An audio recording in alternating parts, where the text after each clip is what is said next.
नमस्कार साथियों, सभी का आदर्श कैरियर क्लासेज में बहुत बहुत स्वागत है। दोस्तों, आज की क्लास है आपकी हिंदी की जो सर्वनाम की। और ये सर्वनाम दोस्तों आपके चाहे यूपी टेट हो, चाहे आपका एस टेट हो, ऑल एग्ज़ाम हिंदी के होते हैं, उनमें सर्वनाम से संबंधित क्वेश्चन बन करके आ जाते हैं। तो इसमें बात करेंगे हम सर्वनाम किसे कहते हैं, सर्वनाम के कितने भेद हैं। इन सब की जानकारी प्राप्त करने के लिए दोस्तों वीडियो को पूरी वॉच करना। जिन भाई बहनों ने अभी तक चैनल को सब्सक्राइब नहीं किया है तो सब्सक्राइब जरूर कर देना। और दोस्तों इस वीडियो को शेयर कर दिया करें, जिससे जो हमारे भाभी अध्यापक और अध्यापिकाएं हैं उनको काफ़ी हेल्प होगी। काफ़ी हेल्पफुल वीडियो है, इसलिए दोस्तों बिना कैसे सुने अपने जो भी फ्रेंड्स हैं उनको ज़रूर शेयर कर दिया करो। तो देख लेते हैं दोस्तों सर्वनाम कहते किसे हैं। सर्वनाम सबसे पहले ये सर्वनाम किसे कहते हैं, तो देखिए इसकी परिभाषा। संज्ञा के स्थान पर प्रयुक्त होने वाले शब्द सर्वनाम कहे जाते हैं। यानी जो शब्द संज्ञा के स्थान पर प्रयोग किए जाते हैं वो शब्द क्या कहलाएंगे, सर्वनाम कहलाएंगे। जो शब्द संज्ञा के स्थान पर प्रयोग होते हैं वो आपके सर्वनाम कहलाते हैं। ये किसी भी संज्ञा के स्थान पर प्रयुक्त किए जा सकते हैं। ये शब्द जो हैं किसी भी संज्ञा के स्थान पर प्रयुक्त किए जा सकते हैं, इसलिए हर भाषा में इनकी संख्या थोड़ी ही होती है। जैसे मैं, हम, तू, आप, यह, वह, जो, कोई, कुछ, कौन, क्या, ये सभी किसके अंतर्गत आ जाएंगे, ये आपके सर्वनाम के अंतर्गत आ जाते हैं। जैसे ये हो गया तुम्हारा मैं, हम, तू, ये सभी सर्वनाम के अंतर्गत आ जाते हैं। ठीक है, सर्वनाम के अंतर्गत आते हैं। सर्वनाम का प्रयोग संज्ञा के स्थान पर होता है, इसलिए संज्ञा के समान ही कारक के कारण इनमें विकार या परिवर्तन होता है। संज्ञा के कारण क्या होता है इनमें, यानी संज्ञा के समान ही होते हैं, कारक के कारण, यानी कारक जब आ जाता है तो इसमें विकार या परिवर्तन होता है। जैसे हमने, हमको, हमसे, मैंने, मुझको, मुझसे आदि वर्ड आते हैं। इसे भी संज्ञा की तरह एक वचन या बहुवचन का रूप दिया जा सकता है। एक वचन या बहुवचन का रूप दिया जा सकता है। संज्ञा के समान इनके साथ संबोधन का प्रयोग नहीं किया जा सकता, यानी संज्ञा के समान इनका जो संबंध होता है तो संबोधन का प्रयोग नहीं किया जाता है। अब देख लेते हैं इसके टाइप्स, काइंड्स ऑफ सर्वनाम। तो ये देख पा रहे होंगे सर्वनाम। सबसे पहले क्या है सर्वनाम, तो सर्वनाम जो है इसमें जो है प्रकार होते हैं, ये आपके 6 प्रकार की होती है सर्वनाम। ठीक है, कितने प्रकार की होती है, 6। नंबर 1 होता है आपका पुरुषवाचक, नंबर 2 है आपका निश्चयवाचक, नंबर 3 है अनिश्चयवाचक, नंबर 4 है आपका संबंधवाचक, नंबर 5 प्रश्नवाचक और नंबर 6 निजवाचक। तो यानी संज्ञा आपकी 6 प्रकार की होती है, टाइप से 6 प्रकार। अब पुरुषवाचक में भी कुछ प्रकार होते हैं, तो पुरुषवाचक आपके 3 प्रकार के होते हैं, उत्तम पुरुष, मध्यम पुरुष और अन्य पुरुष। डिटेल से आप देखेंगे, इसलिए वीडियो पूरी देखना। ठीक है, यानी कि आपकी सर्वनाम 6 प्रकार की हो गई। पुरुषवाचक, निश्चयवाचक, इन सभी के बारे में आप जानेंगे। पुरुषवाचक में 3 प्रकार हो जाते हैं। ठीक है, अब देख लेते हैं सर्वनाम के भेद। तो सर्वनाम के जो भेद थे वो कितने बताए थे मैंने आपको, 6 बताए हैं। सर्वनाम के 6 भेद होते हैं। हिंदी में मूलतः सर्वनाम 11 प्रकार के होते हैं। हिंदी में मूलतः सर्वनाम 11 प्रकार के होते हैं, लेकिन जो प्रकार हैं वो आपके 6 हैं। जैसे मैं, तू, आप, यह, वह, जो, सो, कौन, क्या, कोई, कुछ आदि, ये सभी आपके हिंदी के अंतर्गत आते हैं, लेकिन जो डिटेल में पढ़े जाते हैं वो आपके 6 भेद होते हैं। यदि हम प्रयोग की दृष्टि से देखें, यानी कि अगर आप जो है मूलतः अगर आ जाता है कि मूलतः सर्वनामों की संख्या कितनी है, जहाँ पर मूलतः लग जाए तो वहाँ पर आपको हिंदी में 11 प्रकार डालने हैं।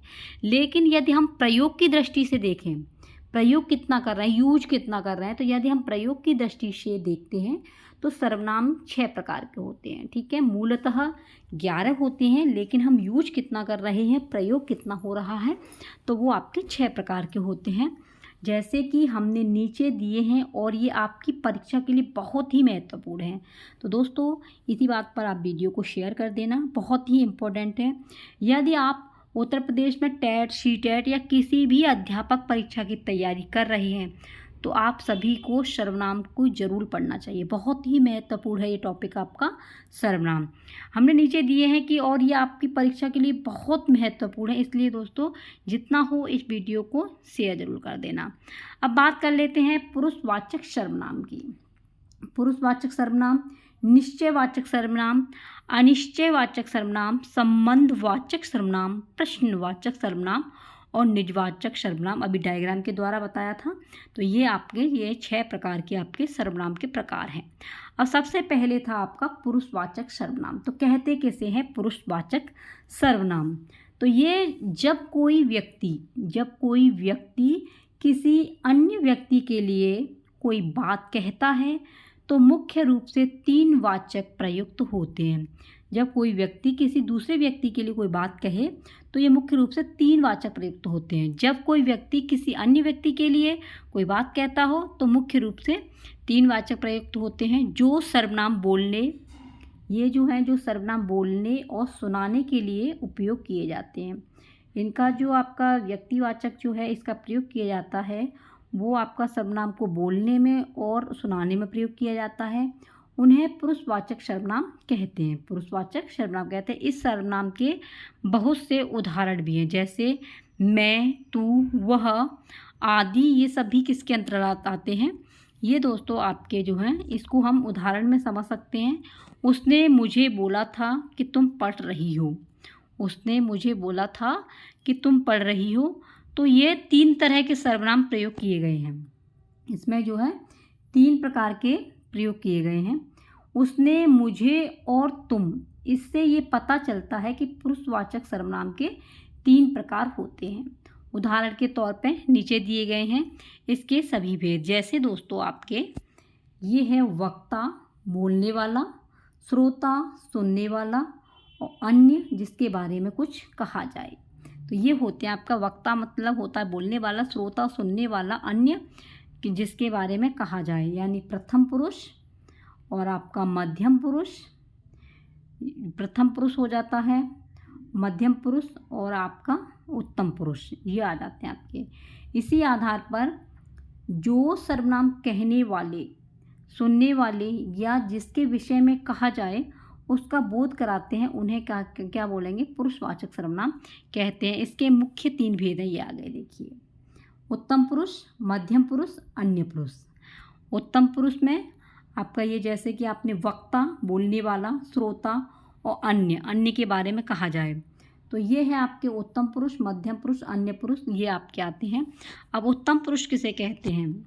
जैसे बोलने वाला या लिखने वाला व्यक्ति अपने लिए जिन सर्वनामों का प्रयोग करता है, अपने लिए, स्वयं के लिए, वे आपके उत्तम पुरुष सर्वनाम कहलाते हैं। जैसे मैं, हम सब, हम लोग, ये किसके अंतराल आएंगे? उत्तम पुरुष के अंदर आते हैं। नेक्स्ट है आपका मध्यम पुरुष। तो मध्यम पुरुष जिसे संबोधित करके कुछ कहा जाए, जिसे संबोधित यानी कि सेकंड पर्सन दूसरे के लिए जिससे बातें की जाए या जिसके बारे में कुछ लिखा जाए, उनके नाम के बदले में प्रयुक्त होने वाले सर्वनाम मध्यम पुरुष सर्वनाम कहलाते हैं। जैसे तू, तुम, आप लोग, आप सब, ये सभी किसके आएंगे? आपके मध्यम पुरुष के अंतर्गत आते हैं। अन्य पुरुष यानी कि दोस्तों आपका थर्ड पर्सन हो जाता है, जिसके बारे में बात की जाए या कुछ लिखा जाए, उनके नाम के बदले में प्रयुक्त होने वाले सर्वनाम अन्य पुरुष सर्वनाम कहलाते हैं। जैसे वे लोग, ये, यह, आप, मतलब ये सभी किसके अंतर्गत आते हैं? अन्य पुरुष के अंदर आते हैं। सेकंड नंबर है आपका निश्चयवाचक। निश्चय तो आपको समझ में आ गया होगा कि जो चीज़ निश्चित हो वही आपका निश्चय सर्वनाम होता है। देख लेते हैं इसका डीपली से। जो सर्वनाम पास की या दूर की वस्तु या व्यक्ति की ओर निश्चित संकेत करते हैं वे आपके निश्चयवाचक सर्वनाम कहलाते हैं। निश्चयवाचक सर्वनाम को संकेतवाचक सर्वनाम भी कहा जाता है। यानी कि आप इस चीज़ को याद रख लेना, सर्वनाम को जो निश्चयवाचक सर्वनाम है इसका दूसरा नाम है संकेतवाचक सर्वनाम। संकेत करना, इशारा करना। इसके बहुत से उदाहरण हैं और हम इस सर्वनाम को अपने दैनिक जीवन में भी बहुत बार प्रयोग करते हैं। यदि आप टीचिंग एग्जाम की तैयारी कर रहे हैं तो सर्वनाम से संबंधित बहुत से प्रश्न पूछे जाते हैं। इसके मुख्य 2 प्रयोग आप देख सकते हैं। जैसे देखेंगे आप, निकट की वस्तुओं के लिए यह आम है, ये किताब है, तो ये निश्चित है।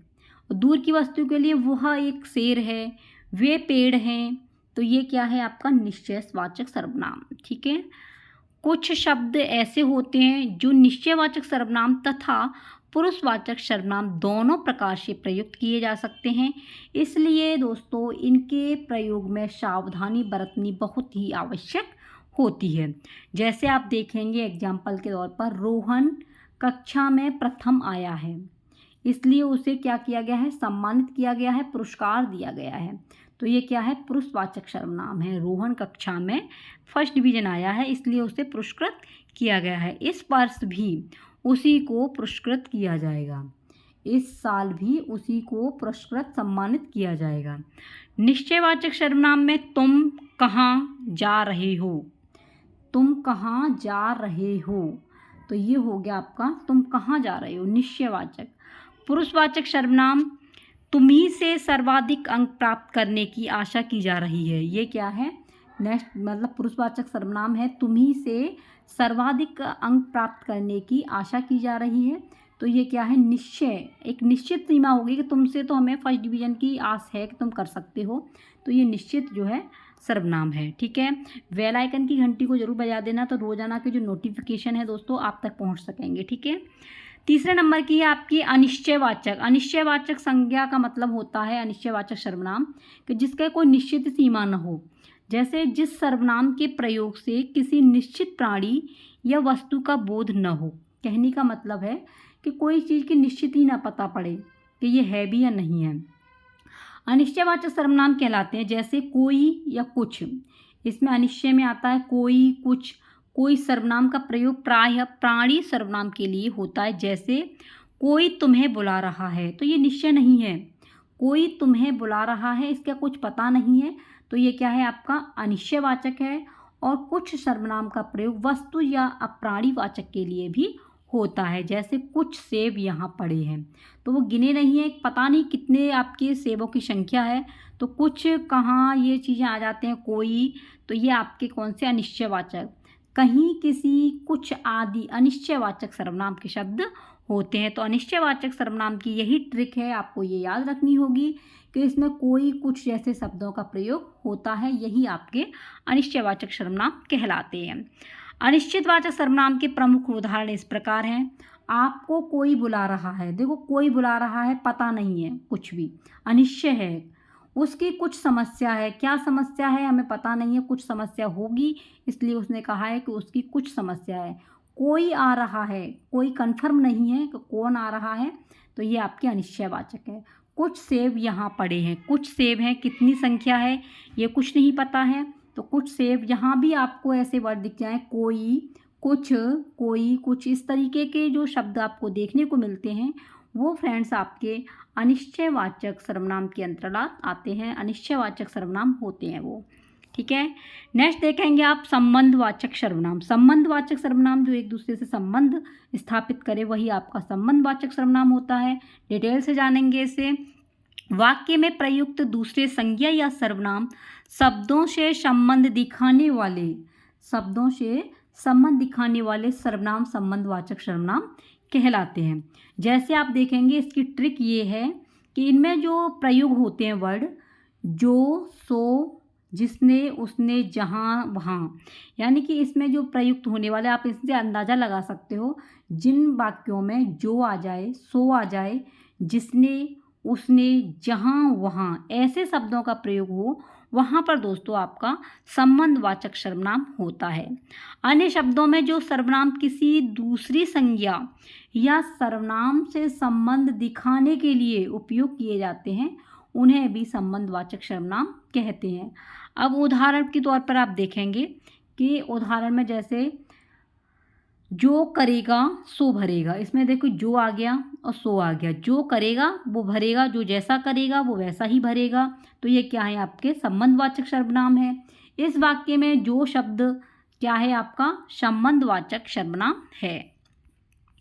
जैसे एग्जाम्पल देखेंगे इसके संबंधवाचक के, जो सोएगा सो खोएगा, जो करेगा सो भरेगा, जिसकी लाठी उसकी भैंस, जो सत्य बोलता है वह नहीं डरता, जो आया है सो जाएगा। जो आया है सो आएगा। तो कहने का मतलब ये है कि संबंधवाचक सर्वनाम की ये पहचान होती है कि जिसमें जो, सो ऐसे वर्णों का प्रयोग हो जाए, जब वाक्य में जो सो दिख जाए, जिसकी उसकी दिख जाए, वहाँ पर आपको संबंधवाचक सर्वनाम को लगाना है। ठीक है, ये उसके हो गए एग्जाम्पल। इस तरह से आप संबंधवाचक सर्वनाम को आसानी से समझ सकते हैं। अब देख लेते हैं प्रश्नवाचक सर्वनाम। तो प्रश्नवाचक जहाँ पर प्रश्न किया जाए वो आपका सर्वनाम होता है प्रश्नवाचक। इसे जानेंगे डिटेल से। जिस सर्वनाम का प्रयोग प्रश्न पूछने के लिए होता है, क्या करने के लिए, यानी कि जिन सर्वनाम का प्रयोग प्रश्न पूछने के लिए हो वो आपका प्रश्नवाचक सर्वनाम कहलाता है। जैसे इनका जो उदाहरण है, इसकी पहचान है वो है जिसमें कौन, किन्हें, किस आदि प्रश्नवाचक सर्वनाम हैं। कौन, क्या, कैसे और कहाँ आदि ऐसे शब्द आ जाते हैं तो वो दोस्तों आपकी प्रश्नवाचक सर्वनाम कहलाते हैं। अब इसका एग्जाम्पल देखेंगे। जैसे वहाँ सीढ़ियों में कौन खड़ा है, वहाँ सीढ़ियों पर कौन खड़ा है। आज तुमने क्या खाया, ये प्रश्नवाचक चिन्ह लगा हुआ है। कल तुम किससे बातें कर रहे थे, आप कहाँ जा रहे हो, क्या आपके पास कोई किताब है, तुम कौन सा खाना पसंद करते हो, इस काम को किसने किया है। तो कहने का मतलब है इसमें दोस्तों देखिए कौन, क्या, किससे, कहाँ और आपके जैसे कोई, इस तरीके के क्या ये आ गया, कोई तो अनिश्चय में चला जाता है, क्या और तुम कौन, किस काम को किसने किया, ऐसे वर्ड प्रयोग किए गए हैं। तो यहाँ पर फ्रेंड्स आपका कौन सा है, ये आपका प्रश्नवाचक सर्वनाम है। प्रश्नवाचक सर्वनाम है और प्रश्नवाचक की यही पहचान होती है कि जिसमें आपका कहाँ, किससे, कैसे, कौन ये सारे वर्ड यूज किए जाते हैं।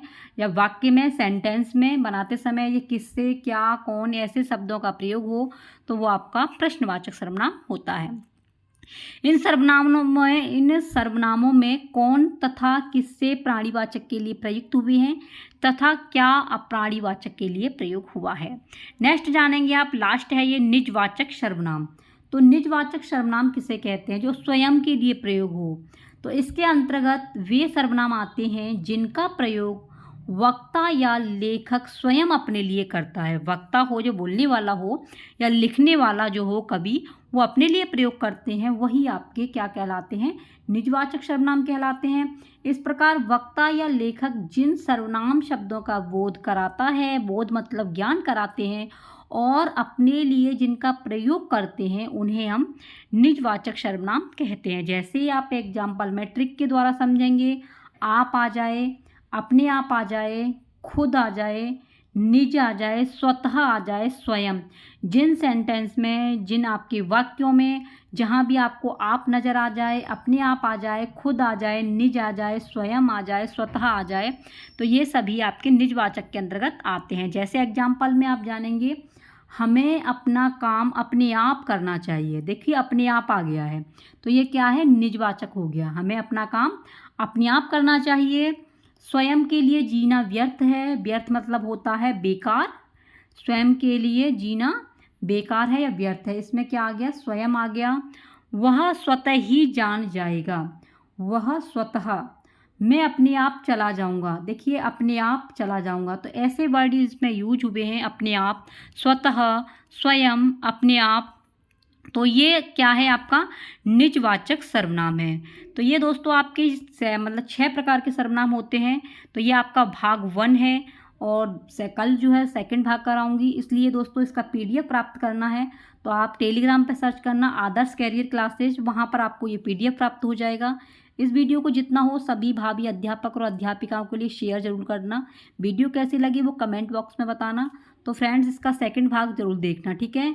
ये आपका भाग 1 हुआ। इसमें आपने जाना कि सर्वनाम कहते किसे हैं, सर्वनाम की परिभाषा, सर्वनाम के जो प्रकार हैं वो कितने हैं। तो आप कमेंट बॉक्स में बताना कि जो आपके हिंदी में जो सर्वनाम की कुल संख्या कितनी है। ये आपका क्वेश्चन है, इसे बताना कि हिंदी में जो आपकी कुल जो है सर्वनामों की संख्या कितनी है। हिंदी में कुल जो आपके सर्वनाम हैं उनकी संख्या कितनी है। संख्या कितनी है ये आप अपने कमेंट बॉक्स में बताना। वीडियो को पूरी वॉच किया करना। ठीक है फ्रेंड्स, वीडियो कैसी लगी? ठीक है, मिलते हैं कोई नेक्स्ट वीडियो में। तब तक के लिए बने रहिए अपने ही चैनल आदर्श कैरियर क्लासेस के साथ में। जय हिंद, वंदे मातरम।